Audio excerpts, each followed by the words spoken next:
बहुत समय पहले की बात है, एक बड़े राज्य में एक राजा राज करता था जिसका नाम राजा वीरसेन था। राजा बहुत अमीर था लेकिन घमंडी भी था।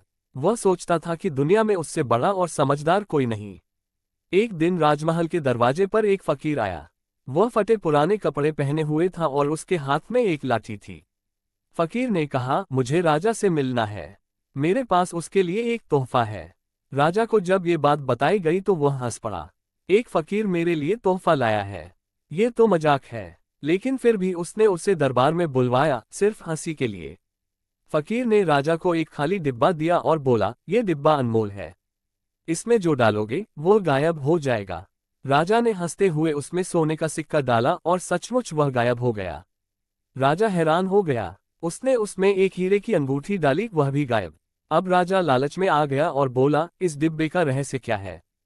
फकीर मुस्कुराया और चुप रहा। राजा ने सोचा, अगर यह डिब्बा मेरे खजाने में रहे तो मैं सब कुछ छिपा सकता हूँ। उसने फकीर से डिब्बा खरीदने की बात की। फकीर बोला, इसकी कीमत है आपका घमंड। राजा कुछ देर सोच में पड़ गया, फिर बोला, ठीक है, मैं अपना घमंड छोड़ता हूँ।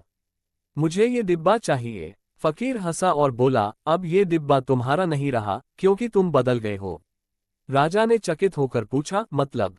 फकीर बोला, जिस दिन तुमने घमंड छोड़ा उसी दिन तुम्हें असली धन मिल गया, विनम्रता का।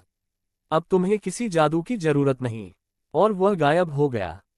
बहुत समय पहले की बात है। मध्य भारत के एक सुंदर राज्य में एक राजा रहता था। उसका नाम था राजा चतुर सिंह।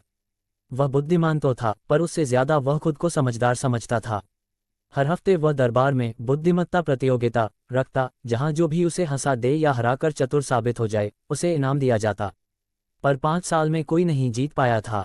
एक दिन राज्य में एक बूढ़ा फकीर आया, जिसकी दाढ़ी जमीन छू रही थी और लाठी हर कदम पर आवाज कर रही थी।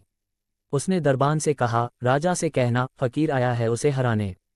दरबान हंस पड़ा, राजा को हराना, वो भी तुम जैसे फटेहाल फकीर से?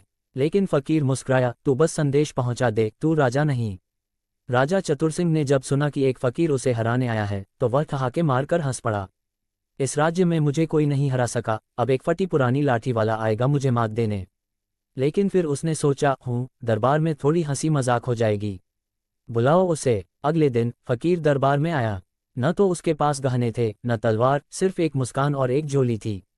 राजा ने पूछा, तो फकीर, क्या है तेरी चालाकी? फकीर बोला, राजन, मैं आपको हंसाकर नहीं, सोचकर हराऊंगा। फकीर ने झोली से एक आम निकाला, एक बिल्कुल सड़ा गला, कीड़ों से भरा आम। पूरी सभा ने नाक सिकोड़ ली। राजा बोला, यह क्या बेहूदगी है? फकीर बोला, राजन, यह आम नहीं, यह आपके राज्य का सच है। ऊपर से देखो तो सुंदर, जैसे आपका महल, जैसे आपकी पोशाक, पर अंदर से सड़ा हुआ। राजा का चेहरा गुस्से से लाल हो गया। लेकिन वह बोला, तू तो कह रहा था मुझे सोचकर हराएगा, ये फल दिखा के नहीं। फकीर बोला, अब सोचिए महाराज, क्या आपने कभी अपने महल से बाहर निकल कर देखा है कि आपके किसान, सैनिक और बच्चे किस हाल में हैं?